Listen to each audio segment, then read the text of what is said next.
Hi guys, today I have another very exciting unboxing for you. It's another Chanel and it's probably the most iconic Chanel bag, I would say. So let's get started. Ribbons on the handle. Their packaging is always so elegant. This bag, when I bought my first Chanel and I asked the sales associate which bag I should get, this is a bag they recommended. It's their bestseller. I'll show you what it is, but I think you can guess it. The Chanel receipt in their envelope. It's from a Toronto boutique. Here you go, the beautiful Chanel box. Their box are super heavy, and there's actually a way to kind of package them, make them smaller. If you're buying them while traveling, there is actually a way to make them smaller so you can like bring it with you. I think I'll show you guys in another video. Okay, here's the box. Oh my goodness. Okay, so it's in the black tissue paper, and if you are familiar with the brand, if you're a fan, you would know that for their classic bags, they are always packaged in the black tissue paper, and for any other bag, more seasonal bag, is always in the white tissue paper.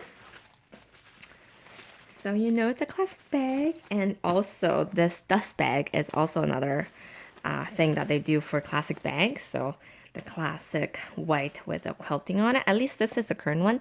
I'm not sure what other version of the dust bag they have, but I think it's been a few years now that they've used this one. And here is a drawing of Coco.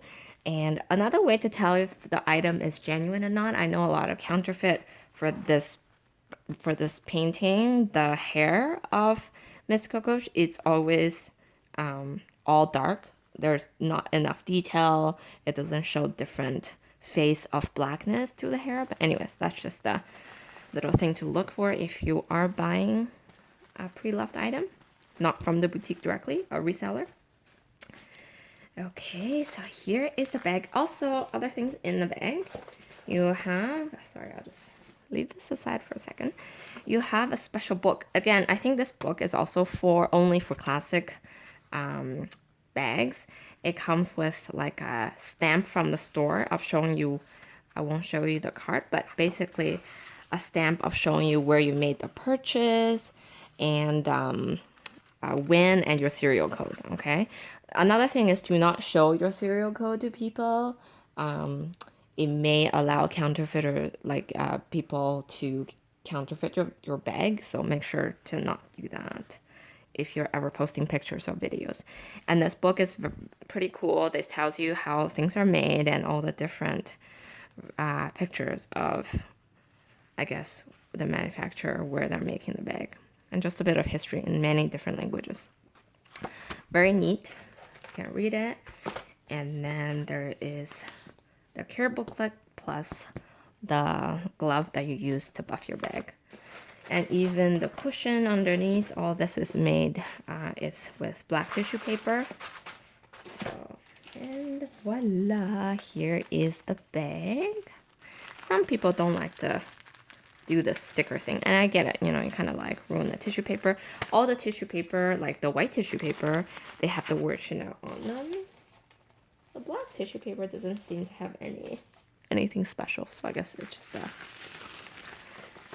okay. Wow. Okay, so I still do have the film on it. I could take it off. Maybe I'll take it off for you guys to see. I'll just peel this off. It's a very, very pretty platinum hardware, super shiny. Silver hardware, white gold, whatever you want to call it, but there's the gold and the silver hardware. This I actually think is really good. You can, like, you don't need the bag, you don't need the glove, right? You can just use this to buff your bag.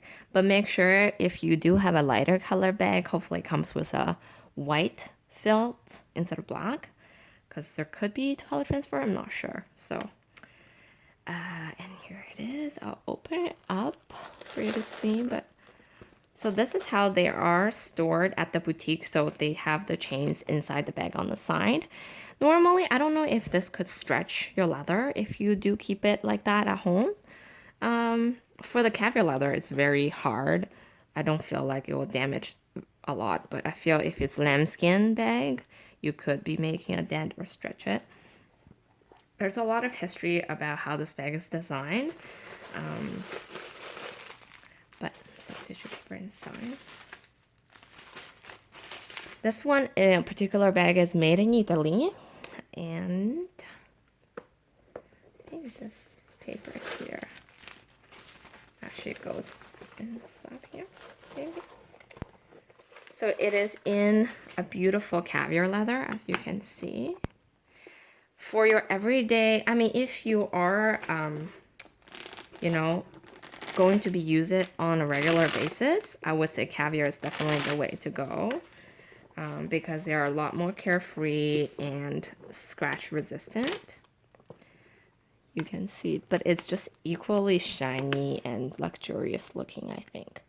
Some people definitely prefer lambskin, and I can understand why. It does feel very like buttery and soft, very luxurious. I feel like it's also less stiff in comparison to caviar. But, you know, just a personal preference.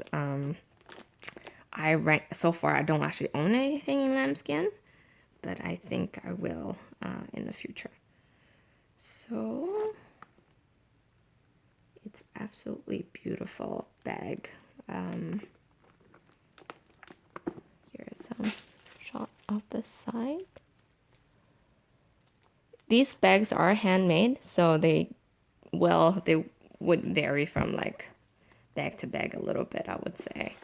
Like some of them I have flap that's a bit more like stiff and open up a bit more. And here's a Mona Lisa pocket in the back.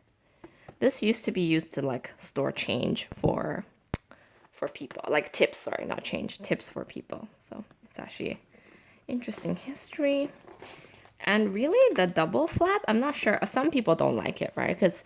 But I do think it's really in keeping with the original design, but realistically, or, you know, for practical reasons, it's not all that useful. It makes the bag harder to open, and it takes up a lot of space, right, of the bag. So at one point, they were doing a lot of single flap bags.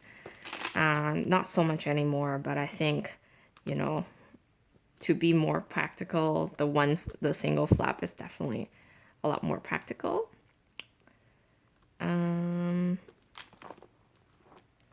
So this pocket here is also very interesting. It is actually not a real pocket. I mean, you could go up by an inch, but that's it. Whereas my wallet on Chang with a similar feature, which I'll do another review for, does actually go all the way down, where you can store another passport or even like documents that's a little bit more that you want to, that's more secret. I mean, it's designed for love letters, but they do, like, I think, or originally, they probably do go down all the way to the bottom of the back. Maybe there are versions of classics that do that. So if you know, let me know if that's the case. Then you have your authenticity card somewhere. It's here. I usually just keep it in the bag so they don't go missing. And the inside is all burgundy. This color, apparently, it's inspired by Coco Chanel's uniform at the orphanage. There's a lot of history of how things were inspired. So, but obviously, this lock was introduced later. It's not the original, original flat bag logo. So, this is the bag. It's absolutely gorgeous. Now I am noticing that the leather does seem a little like the caviar on the strap is not the same kind of quality as the bag itself. But again, it's a minor detail. The hardware is very shiny and beautiful. Yeah. So here is the bag, the medium classic flap. Let me know if you have any questions. Oh, of course, I should talk about the way to wear this. So you have the four gourmets. That's very classic of Chanel, which allows you to make it a double strap bag, which is on the shoulder bag, or you can make it single strap like this, a little bit more length. Or you can carry it as a clutch, which I think is also a very cool way of carrying it. So you just like hold it like this. But the chain always act as a piece of jewelry. So my sales associate did say try to always leave this one in the front when you're pulling it. So it should always look like this versus pulling this one up. Yeah. Okay, let me know if you have any questions, concerns. If you like to see a comparison video of the bag or what fits inside, let me know below. Thank you. Bye.